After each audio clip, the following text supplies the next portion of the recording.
Hi, I'm Dan Schmitt. I do a weekly television show called Team Chicago Challenge. There's a lot of noise here because we got these hot rods running, so I'm going to talk a little bit louder. I do Team Chicago Challenge.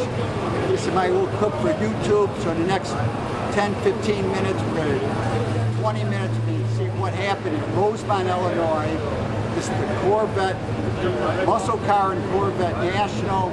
I got to talk to a guy who's got a great Mustang, talk to some people with great Dodges and Plymouth with the wings by 1970. And always I get to talk to my good friends with the Studebakers, and I got some really interesting stories. Now don't forget my website, teamchicago.tv, and if you want to contact me, it's teamdan45@gmail.com. I think you're going to enjoy this clip from Rosemont, Illinois. One of the cars in the lobby of the Donald Stevens Center was Tommy Ivo's four-engine Buick.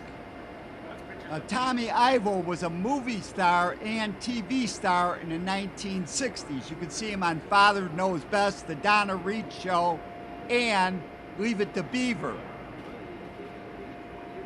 One of his first twin-engine Buicks, he was one of the first gas-powered dragsters to go in the nines, and in 1963, in another dragster, he was one of the only two racers to get into the sevens. Another car in the lobby was the Starsky and Hutch Ford, used in the TV series Starsky and Hutch, with a Wizard 352 engine. But the showstopper in the 2019 Muscle Car and Corvette show, I consider this 1963 Studebaker Lark, supercharged with a 289 motor that was turning into 12s. Now this car was salvaged from the desert in Arizona, and we're going to get into that story later in this show. When you walked into the auditorium, you were greeted with Mercury Cougars on one side and Ford Mustangs on the other.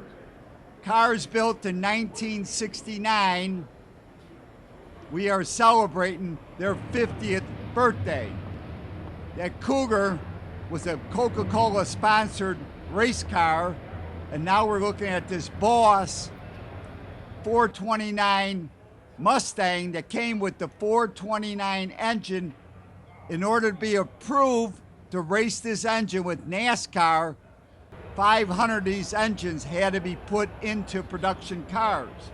The option of this engine was $1,208. It was 375 horse, Ram Air 428 cubic inch engine. And I had the chance to talk to the owner of this beautiful car, Dave Steine. So my name is Dave Steine. I'm from Baldwin, Wisconsin. This is a 69 Boss 429. It's raven black. They made about 90 of these cars this color. So this is MCA Thoroughbred Gold Authenticity Award winner. They've only handed the award out just a few times. It's a real special car, and we're glad to have it here at McCacken. So it's. So how did you manage to get this car? Well, I found the car in Connecticut. It had been off the road since December of 1970. The car's got 7,034 miles on it. We kept it as an original car for a while, and then Bob Perkins did the restoration on it here about 10 years ago. So we've been showing the car for the last 10 years, and it's... And it's 50 years old, right? 50 years old. Right. Yeah. Thank you, Dave. As we get a chance to look at a few more of these 1969 Boss 429s, a nice black one, a great looking maroon Boss 429, and a blue one. These owners are very lucky to own such a great automobile. And now, firing up their engine, it is Bobby Isaac's 1970 Dodge Hemi 426. The car that they raced only 1 year with the wing, that aerodynamic front end. By coming to the show on Friday, I had the opportunity to listen to these cars run. What a great looking car. It has been maintained. This is the original car, the original body and engine. I should point out that NASCAR considered that 1970 season as one of the most competitive years in their history. As you look in the interior, you will see there's not many creature comforts, a 4-speed, a simple seat, a roll cage. And now we're going to talk to Tim Wellborn from the Wellborn Muscle Car Museum. This is Tim Wellborn, the Wellborn Muscle Car Museum, and this is the K&K Insurance Dodge Daytona that ran the very first race at Talladega almost 50 years ago to the day. And it was the Grand National Champion in 1970, and it got outlawed. The wing cars got outlawed in 1970 after they ran so strong and won so many races. But then it went to the Bonneville Salt Flats after it was outlawed from NASCAR and broke 28 land speed records. Oh, really? What Most was of the those fastest? still stand today. What was the fastest at the Salt Flats? The fastest that a Daytona ever run was 243 miles an hour. Even by today's standards, even the exotics have trouble getting to that speed. Right. It was due to the aerodynamics and the 426 Hemi that allowed the car to get to those kind of speeds. And there's never been a race car like it ever again. 1 year racing's all it got to do, but it was definitely, it ruled the racetrack. So what did it do at Bonneville then? Bonneville, it broke the 28 speed records, and I don't know all the records Right, it broke, right. but it was 240 something miles an hour out there. Right. So what have you done? Have you rebuilt these engines or redone the chassis? No, this is the only real race Daytona in existence with its original skin, as I call it. This car is the way it was shut down from racing. Mm-hmm. A lot of cars got rebodied after that, but this one was so famous in its day that they were well aware that you don't rebody this one. This is a piece of history because of what it did in 1970 and 71 going to Bonneville. So the car is truly a piece of history. Thank you, Tim. And now we get to look at a couple more of these wing cars, or cars that were designed based on the wind tunnel testing. This one here, the 43, it's got an R5 engine. It's a 358 cubic inch engine.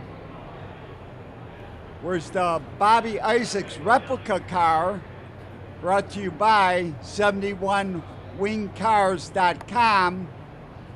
This one has a Hemi engine. It's a 588 all aluminum Hemi producing 1,000 horsepower.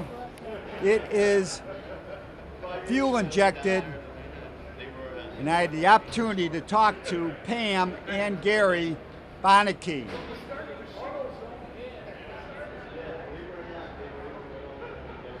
Hi, I'm Pam Beineke. This is my husband Gary with 71 Wing Car Builders, and these are our cars that we brought to McCacken today, and we'll tell you a little bit about Chrysler's development on the intent of they were going to put the third generation Charger and Plymouth to the wings and the noses, but when NASCAR told them that they had to pick either the wing cars or the Hemis, Chrysler kept with the Hemis. And then the plans to build the wings and the noses on these cars went into a file that was soon shared some 35 years later. And we built the cars according to the 3/8 scale wind tunnel tested cars. And these in fact were also wind tunnel tested with the same aerodynamicists that wind tunnel tested the 3/8 scale models at the State University, Michigan University? Wichita State University. Hi. She said it all. There's nothing left for me to say. But I will say that we wind tunnel tested them because we were going to take them land speed racing. We knew that they'd be able to run at 200 miles an hour or better. We wanted to make sure that these things were going to stay planted on the ground. Wind tunnel testing proved out that this car created the downforce that we needed, and we had to do some modifications on the front spoiler. That was able to help us keep the nose down. And so this car here, the 71 Daytona, has run a land speed record at 209 miles an hour. And the Plymouth Superbird that we built has a 201 mile an hour, but it's a different engine. This has got a 588 all aluminum Hemi, sequential fuel injected, no additives, just all engine, 1,000 horsepower, 5-speed Jericho transmission, Moser engineering 8.75 rear end with a variety of different gear ratios. When we land speed, it's 276s. When we take them around oval tracks for fun, anything from a 355 to a 391, depending upon what we're doing. So, Okay, so tell me about the different. One has a 426 on the hood. That one said 383. 305. Okay, so when Chrysler had said, if you're going to build a wing car, it has to be with a small block. So that it was Keith Black was building the 340s. 305. It's a 305, well, but they took a 340 and they detuned it to a 305 cubic inch. So that's the call out on the 43. We wanted to do land speed, and we needed something more stout to carry that heavier car up to 200 in a standing mile. So we went with a R5 Dodge engine, and right out of the box it's a 358, but it's a small block in that car, and that's what makes it that it was not as fast as the big Hemi in the 1 mile, but that it's pretty stout. And we converted that engine to fuel injection as well, and that has 875 horsepower at 8,800 RPM. Land speed stuff. How often you go every year, or which group do you run with? And tell me a little bit about that. Well, this K&K Daytona that we built, we brought it out to Bonneville. We had been running at Maxton. We run up at Loring in Maine, but we brought it out on the 40th anniversary of the Bobby Isaac K&K record runs at Bonneville. So if you look on the quarter panel here, you'll see that the September 13th, 1971 date, and 40 years later, September 13th, 2011, we brought this out onto the salt, and we ran a little over 200 miles an hour. We each licensed, so we had to do 6 passes, and that's all the time we had. So we both got to run over 200 at Bonneville. And on the other car, we run the same thing. At Maxton, we'll run at Loring. That one we haven't been to Bonneville with, but Loring is a 2.5 mile runway, asphalt, 300 feet wide, and it's like running on a billiard table. It's amazing. So where's that? Is that the one outside of Cincinnati? No, the Loring Air Force Base up in Limestone, Maine. Oh, really? Yeah. So that's where they're doing lands. Yeah. They used to have a place by Cincinnati, didn't they? Yeah, so you have SCTA, which is the Southern California Timing Association. Right. That mainly does Bonneville and out west. East Coast Timing Association did Maxton, and they did one out of, I think, out of the Ohio area for a while, and they moved somewhere down south. And then the Loring Timing Association, which is LTA, they run strictly out of Maine. Thank you, Pam and Gary. And now we spot a Hemi engine in a Nash Metropolitan. This is the car that Lois Lane drove, but I don't think hers had them big fat tires on the back. Let's talk to the owner, Arnie Dyer. Okay, my name is Arnie Dyer. Okay. I've always been fascinated with small cars with big engines. And I saw the Metronator, which was a Nash Metropolitan, on the internet. And I says, I gotta have one of those. So I found, but this is a coupe, so I had to do it with a convertible. And this is an actual convertible. And I took the convertible and I just blew it apart, found a 392 Hemi, bought it, built it, and just started putting it together. And after 2.5, 3 years, here's what we got. I made sure that I kept it all stock appearing. If you don't want to look at the engine or the big wheels in the back. Right. And then I've got Four front of speed? mine. What kind of trans? It's got a 350 turbo 350 okay. built up, Mm-hmm. and that really holds good. And what kind of rear end? It's got the 411 nodular Ford rear end, and I got a Daytona pinion in it, and it's got the fine spline axles with the big massive Ford bearings in the rear end. Thank you, Arnie. And now, the big story at the Muscle Car and Corvette show, and I seen the car on Friday. It was marked up with grease pencil and shoe polish to look like the picture from 1963, the first time the supercharged Studebaker Lark ran. And now on Sunday, a professional painter is putting the finishing touches on this gorgeous Studebaker Lark with the R2 289 supercharged engine. And I had the chance to talk to the man that saved this car, John Kroulik, and I'm also going to talk to Bob Palma. My name's John Kroulik. I'm from Phoenix, Arizona, and this is my car. I found it back in 2013 out of Vail, Tucson, Arizona. The gentleman, Chuck Noggle, had it on his property for probably over 30 years or more. We don't know the exact time. And it was in shambles, just a shell. As Bob says, 9 toes in the grave. Not much left of it to be salvaged. And here we have it at the show.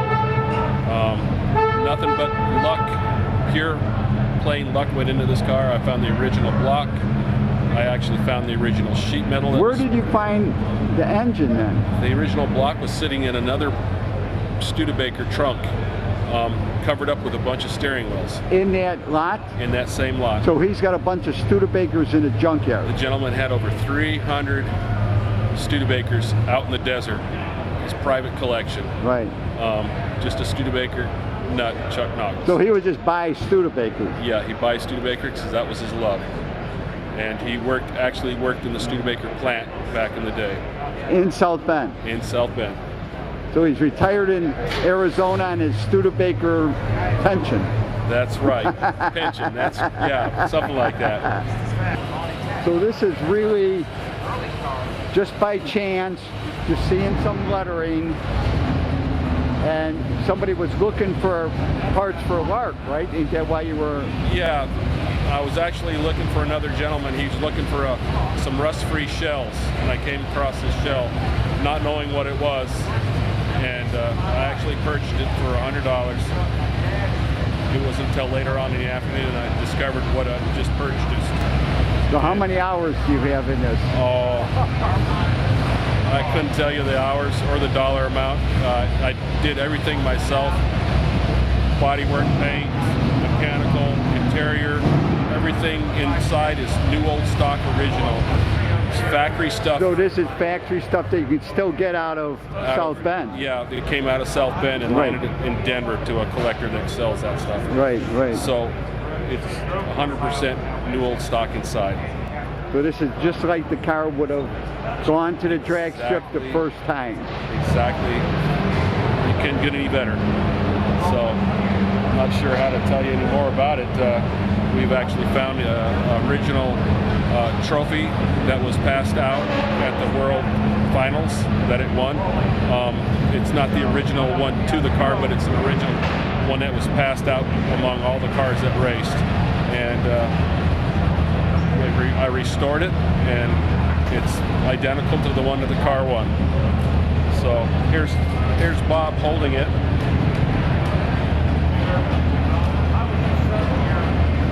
And here's a bad photo of it back in '63 in the article.